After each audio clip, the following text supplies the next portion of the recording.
What is going on, everyone? I am Dane Peterson, and I am here to give you some free and basic real estate research tips using your local property appraiser website. So right now we're standing right outside of my local property appraiser building. But the great thing is that nowadays you can access most, if not all, of this information right from the internet.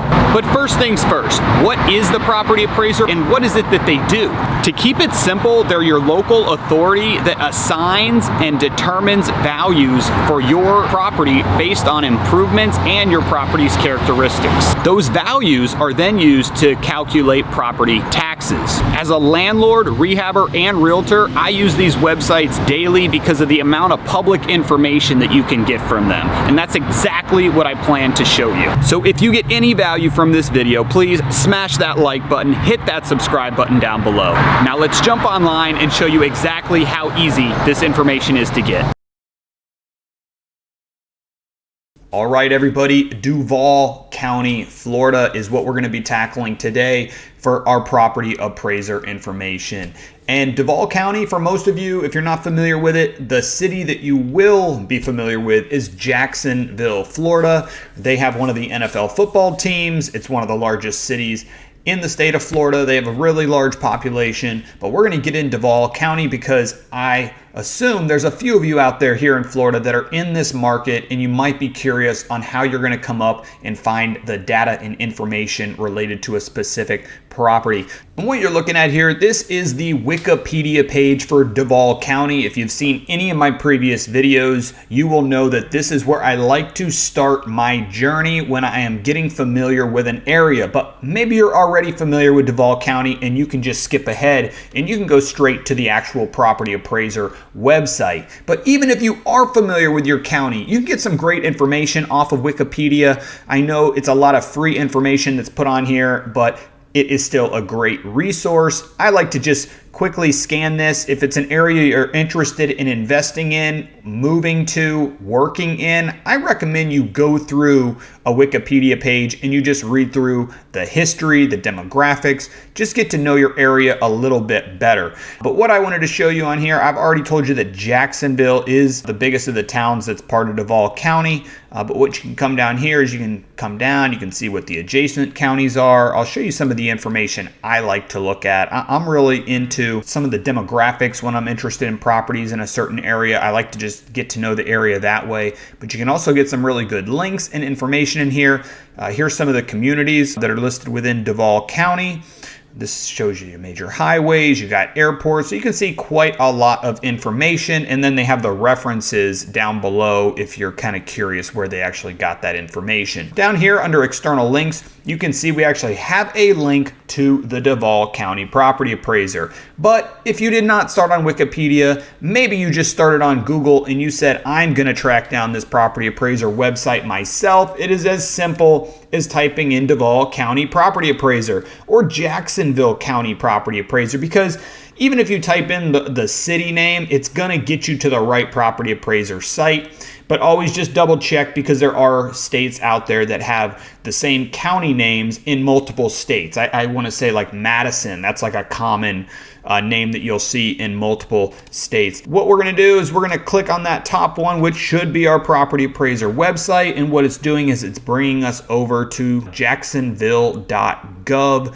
Welcome to the Duval County Property Appraiser website. And I want to let you guys know one thing. Maybe one time in the past like 7 years, I've actually researched a property that was up in Jacksonville. It's just out of my market. It's not a town that I invest in at this moment, but I do get deals sent to me, and they sometimes get sent over for areas that I'm not familiar with. So I have been on this site, but it was years ago. So we're really starting this fresh at the same time. We're going to be going through this just as if you were, and it's really just to show you how simple it is to navigate these property appraiser sites. It comes down to just understanding some of the terminology and what's important on these sheets, and figuring out if this is the type of data that you need when you're researching a property, which a lot of it is.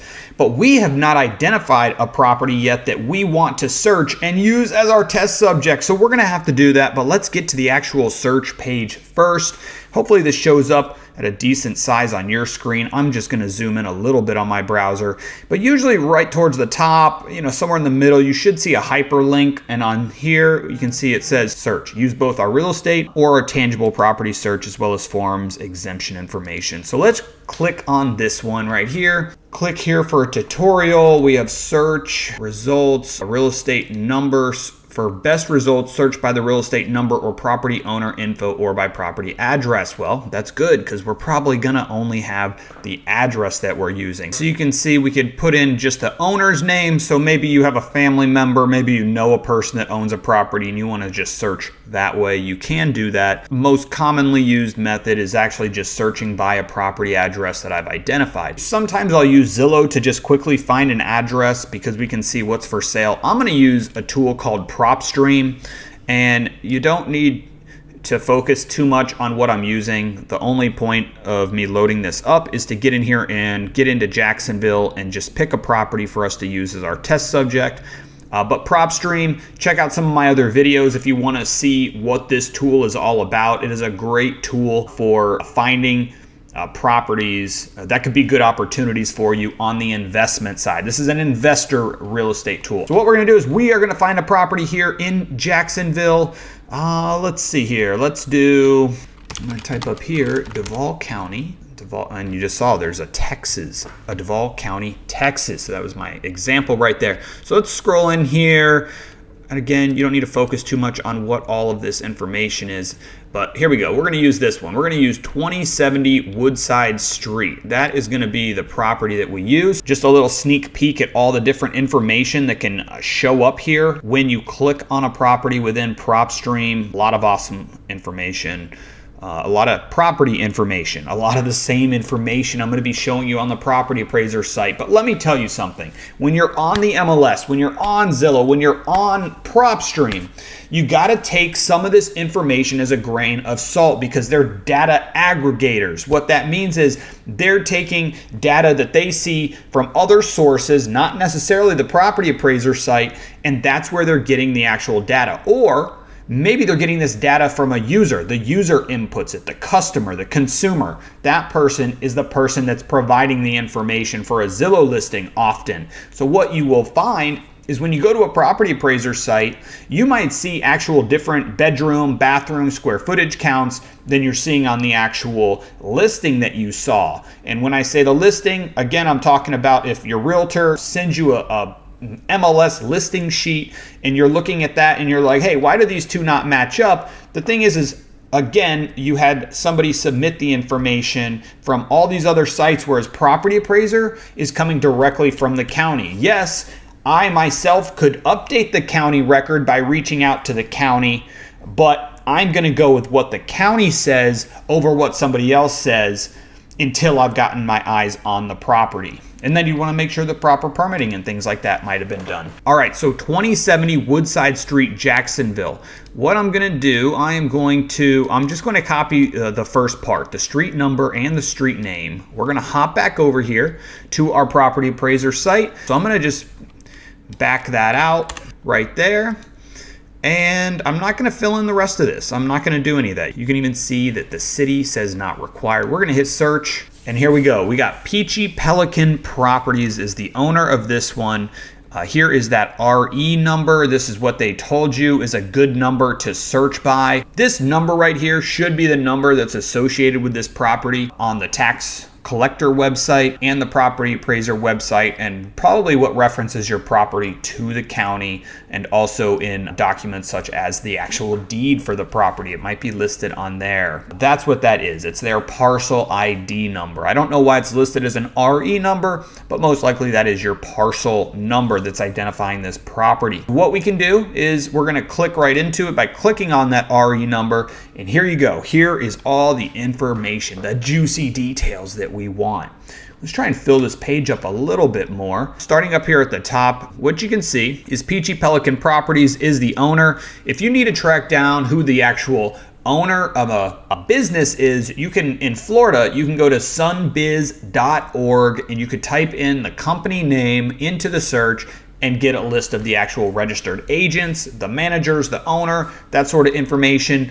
And if your goal is to figure out a way to market to these people, well, then obviously you might have some better information or a targeted person that you could go after rather than sending your mail direct to the company. But you can have two different addresses showing up on these property appraiser sites. You have your primary site address, which we know is the Woodside Street property that we identified. But then you have another address, and it's called the mailing address. And what this means in the investor world is that we have an absentee owner. What that means is we have an owner that owns a property that is not their primary residence. And we know that because they have a different mailing address. I will say this, you could have a P.O. box. You could have a different mailing address even though it's your homestead property and is your primary address. But we still use the term absentee owner because most likely they're not living in the house when they have a different mailing address. P.O. boxes aside. We have an official record book page, so if you're actually digging into some old records, this is how you would find the property. We have a tile number, and they have these little icons that you can hover over. It's this little blue circle with the eye on it. So if you are wondering what one of these are, or maybe you're like, maybe Dane has no idea what he's talking about, you can just hover over this and it'll give you a little example explanation of what that is.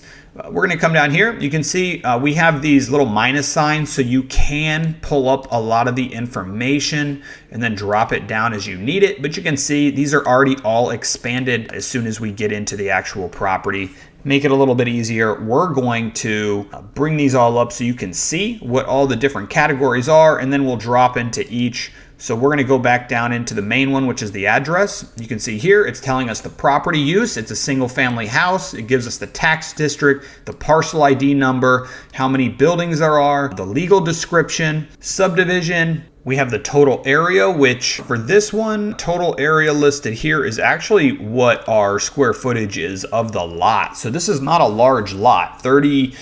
600 square feet for the lot is not that big. I was thinking at first maybe that was actually the size of the property, but that's the total area of the lot. Here's some valuations for 2023 and 2024. These just market values, and these assessed values go into your taxable value. So when you end up having taxes each year on your property, that number that they get that you owe is based on your taxable value. So if you have some sort of an exemption, we'll talk about that here in just a moment.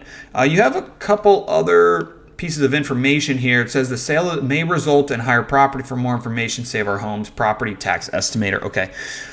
So that's just something to take note of. If you're buying a property today and the last time that same property sold was 20 years ago, well, that means that the property appraiser site probably has a low land value, a low market value, and the taxable value that you're going to see could be substantially lower than what it is you could expect to pay. For instance, somebody acquired this house for $100,000 20 years ago. They've been paying these taxes. Yes, the values will slowly go up, but they don't usually have a big jump until a sale happens and that sale price is recorded, and then the county has that information and they can go in and update this. So that $100,000 house 20 years ago, maybe you just bought that house for $500,000. Now your taxable value has just maybe done a 10x, and all of a sudden you're going to see what you thought was some really affordable taxes skyrocket up. So that is what a property tax estimator can be good for. It's going to allow you to throw in some of the pricing, and it's going to look at all the rates, the millage rates, and all that goes into figuring out your taxes,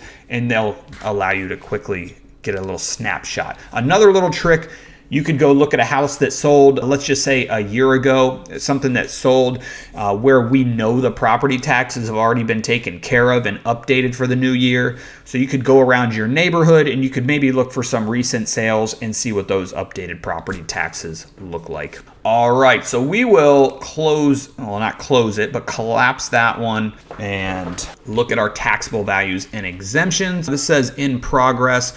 But an exemption would be something such as a homestead exemption. That's something in Florida, well, at least in my county of Florida, in Sarasota, and I believe this is statewide, there are exemptions for things such as widowers, people who have a homestead property, meaning it is their primary residence, so they get themselves a little bit of some tax benefit and savings. And all that means is there is a dollar amount that's tied to a specific exemption. So for a homestead exemption, you might get $25,000 per person. So let's say you have a married couple in a house. It is their homestead property. Combined, their 25 and 25 can equal $50,000 in exemption. So if their house has a current taxable value of $100,000, now all of a sudden you take that exemption amount of $50,000 off of the taxable value. Well, I guess it's not your taxable value. Let's just call it your assessed value. We take $50,000 off of that, and now your taxable value is that $50,000, that difference.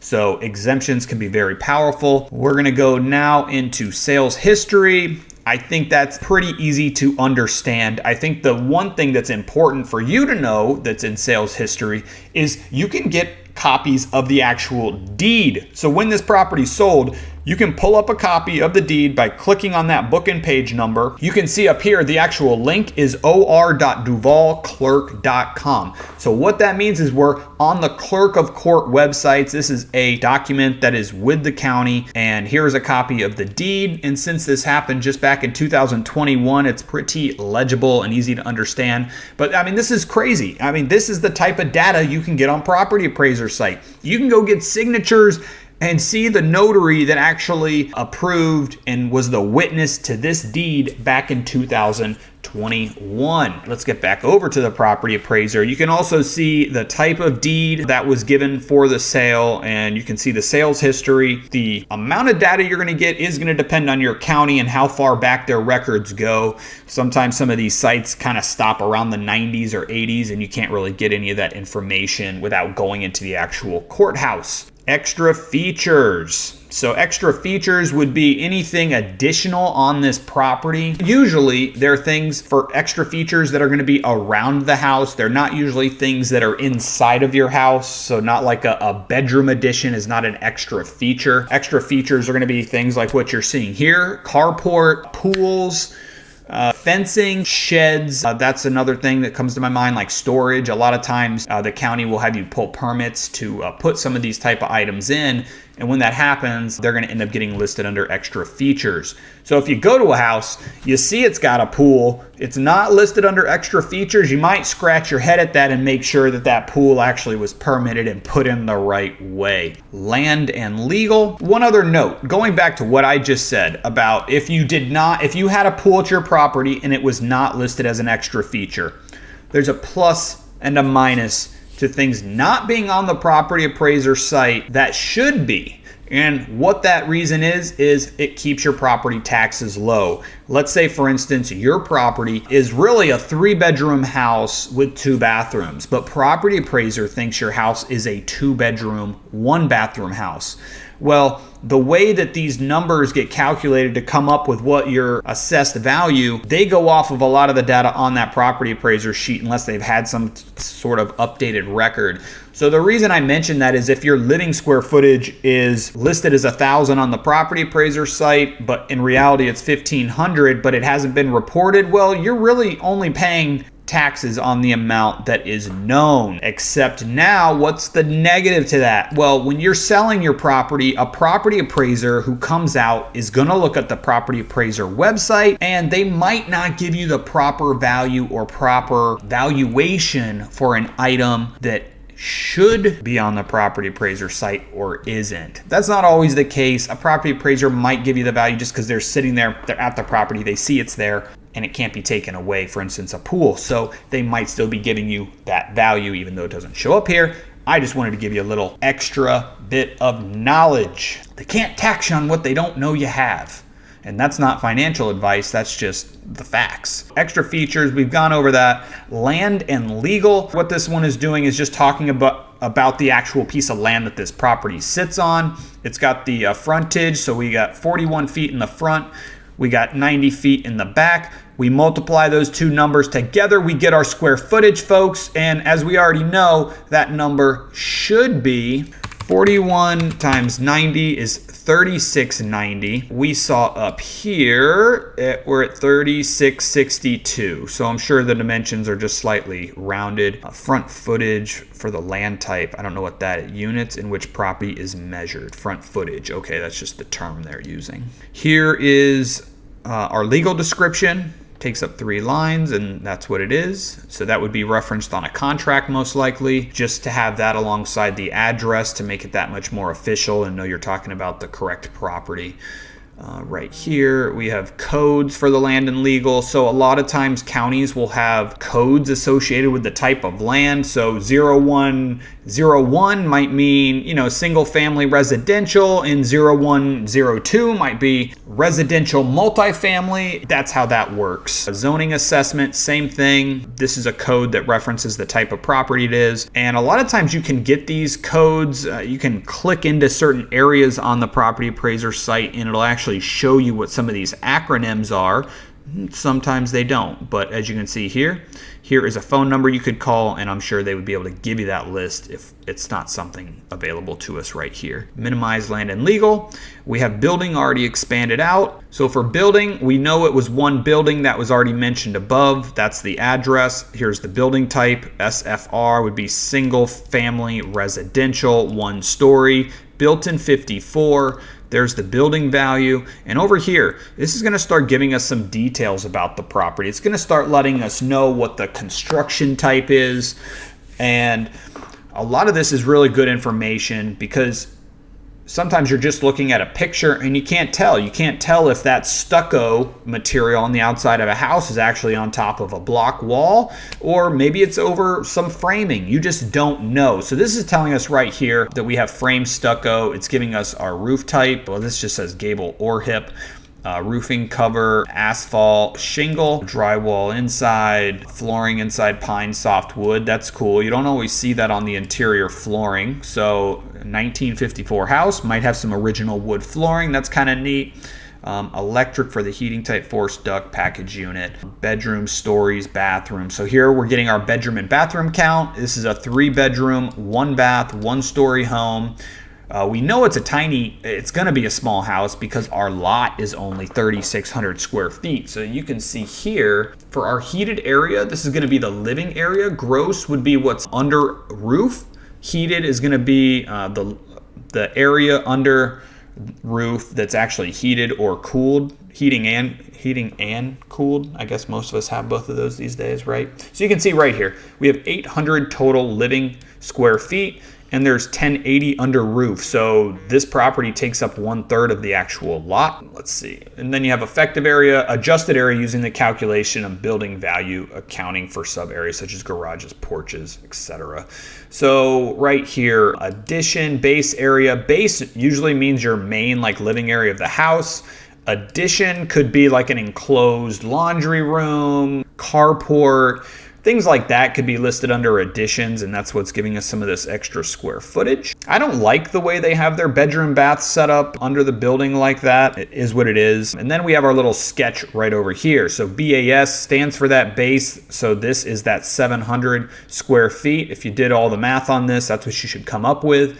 We know 10 by 10, 10 times 10 is 100. So there's that extra 100 living square footage that was listed as addition. So most likely this was a lanai, which is a screened porch here in Florida, folks, or if you're in Hawaii. But that's what that additional area is. And then you have a UDG, unfinished detached garage. So we have a 280 square foot detached garage right there. So that's neat to see.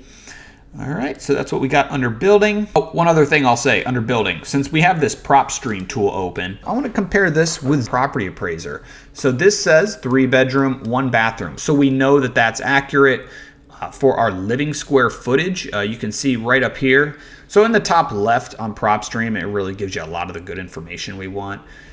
But square footage, 800. There's our lot size. There's our year built. And there's our APN, our parcel number, the RE number for DUVAL County. But it does have the right bedroom count. It has the right bathroom count. It's got a lot of this same information. You can even see here, property characteristics, detached garage, so it's got that right. It's got the construction type as wood, which we saw it was frame stucco. And there's our gross area. Taxable area is that 930. That's that adjusted number we saw. There is our legal description. This is all listed out on one line, whereas before we had that listed out on the 3 lines. But you can see that is our legal description in just that line format right there, which that's what I'm used to seeing. Here you get tax information, total assessed value, property tax, great information. I love PropStream. Love it. I love it. So let's keep going. Let's keep going. We're getting close, folks. Stick with me. We're almost done. What we're going to do is we're going to go into the 23 Notice of Proposed Property Tax, our trim notice. This is what everyone loves, right, folks? We love paying taxes. We love paying it to the government on a yearly basis. Even if you own your home 100% outright, you cannot avoid taxes. You can avoid homeowners insurance in Florida because that's completely optional when you have a property without a mortgage on it, but that's not the case with property taxes.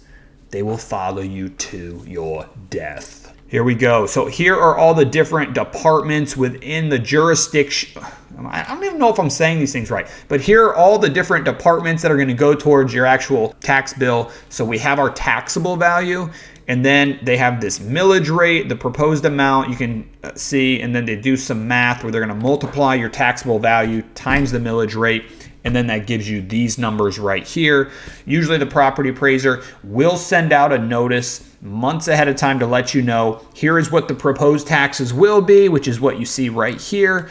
This is what you currently already paid. So this is what you're potentially seeing as a jump in your taxes from last year to this year.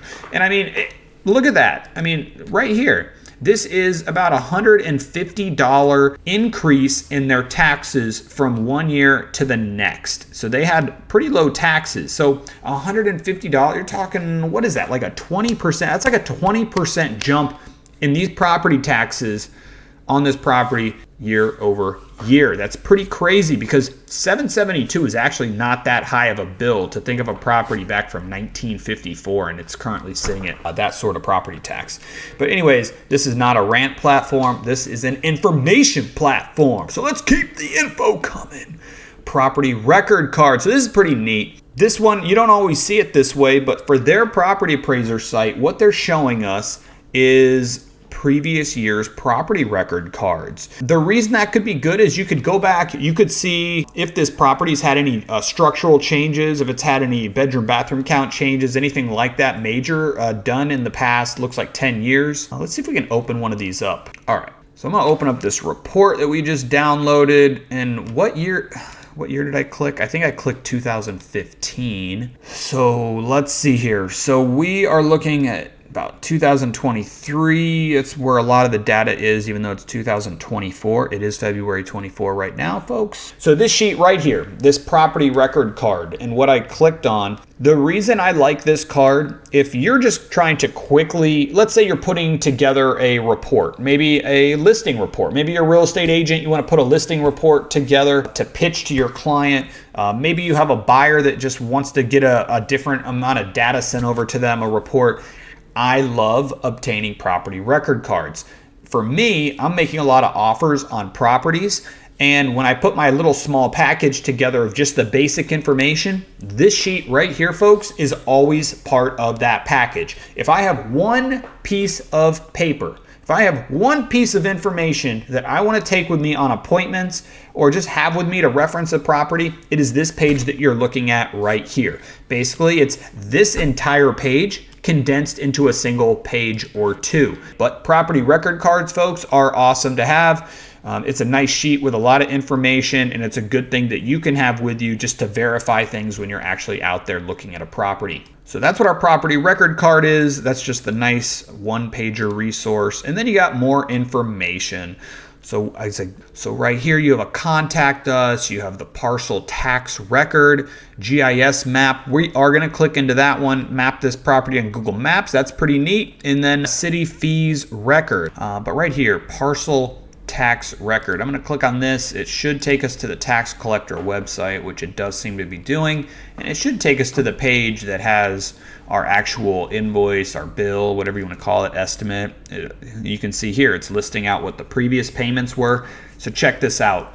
2000, no balance due, sold. All right, let's do 16. So we had 661. We had a drop in taxes. I shouldn't say there was a drop in taxes, because when you see these paid amounts, something to remember is you often will get a discount when you pay your bills in advance, or on time, I should say. And then they start to increase that amount over the next couple months until you pay it. So month one, you might get it's called a 1% discount, and then that drops to a 0.5% discount the next month, and so on. But check this out.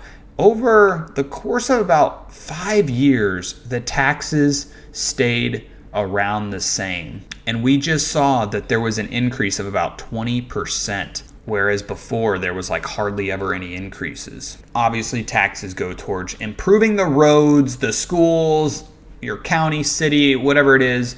Hopefully your taxes are getting put to good use. Okay, last thing, let's click on GIS map. The reason I like the GIS map is it allows you to do some extra research around your property, and it should take us right to our property since we clicked a link, but it doesn't look like it's doing that. So it looks like it's actually just taking us to a generic GIS map, and then we're gonna have to search for it ourselves. So let's grab our property address. Actually, you know what? Let's use our property number. So this right here, let's use this number where there's 4 zeros just in case. So our real estate number, let's just add them.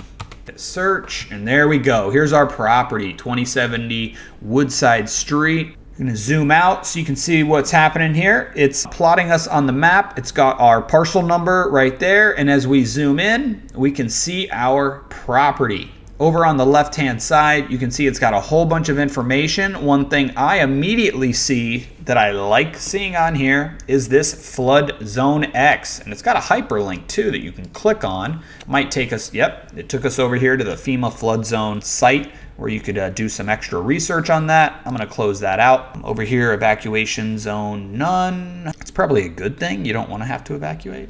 It's probably good that they don't have a zone. I don't know. Let's see, over here. So it looks like you could do a little street view. Looks like there's different image views up here. So this is what I was looking for, layers. So you got this layers tool, and this is what's really neat, folks. Layers, and it's all different. Some of these are sometimes different. So I just gotta get my baseline here. Okay, personally, I am a person that loves aerial view. If I go back under here under base maps, I really like to see aerial.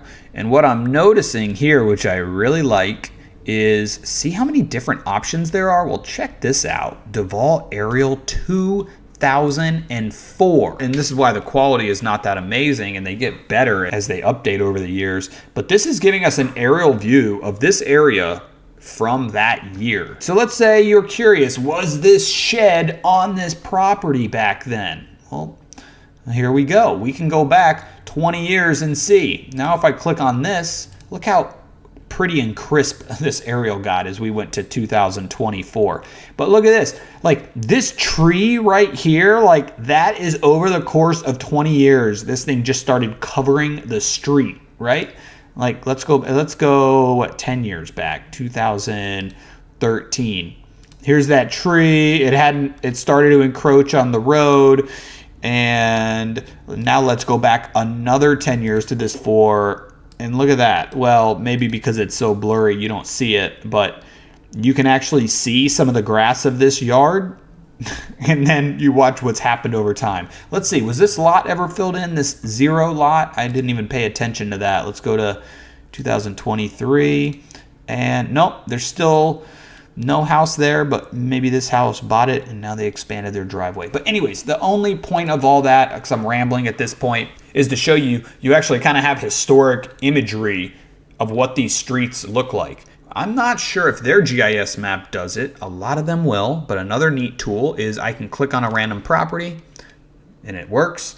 And you can see right here, it tells us who the owner is, it gives us the address, it gives us the parcel number, and we can go right in by clicking on this, and it should take us to the actual data sheet for that property. So that is a nice, powerful tool. That's why I like GIS maps. They're really good if you're targeting a certain area. Let's say this neighborhood was one that I wanted to start sending some mailers out to some potential sellers. What I could do is I could go around and I could just click on these one by one. I could load up their sheet and I could say, well, maybe I'm just looking for people that are absentee owners, you know, that have a different mailing address than primary address. Okay, I've identified that as a property I want to mail to. All right, next, and so on and so forth. Or maybe you want to get to know your neighbors. Maybe you feel like snooping around a little bit. That's the power of the property appraiser and all the free data that sits here on this website. There is a topic that I didn't cover, which has to do with permitting and doing research for permits that are available or open, issued, closed on a property. I didn't see anything on their property appraiser site that really talks about permitting. Sometimes you'll see a section on here that shows permits, so you can have a quick little snapshot. It won't give you all the details of those permits, but sometimes it'll actually just be listed on here that it had some permits pulled. I don't see that on theirs. So that's one thing that I would recommend as a piece of advice, is make sure when you're interested in a property and you're doing all your initial research, make sure you're also looking and seeing what permits, if any, were pulled on a property. I personally, if I see a house that's this old, we're talking 70 years old, I'd like to know if a single permit was ever pulled. If not, I can assume there's a lot of dated things inside the house, or maybe a lot of unpermitted work was done. Either way, I'd like to be able to load that up and see that there was a roof and AC and some basic things like that that were done a couple times over those decades. All right, that's going to wrap up Duval County, folks. So I hope you folks out there in Jacksonville got some good information out of this. If there was something I missed or skipped over that you thought was important here on the Property Appraiser website, please leave that in the comments for others to learn from, because this is not my market, so I am not the expert, but I am just showing you how you can easily become an expert, or at least very knowledgeable, within a county with just a couple minutes of your time. 30 minutes or less, and you could become an expert on these sites. One last gem of information I'm gonna leave you regarding these sites. I'm not gonna probably figure it out right here as I'm clicking around and I'm talking at the same time, but sometimes on these sites you can get some awesome data that is completely free by browsing around, because a lot of this information is public. And just so you know, sometimes you can get Excel sheets filled with data about property sales going back a couple decades.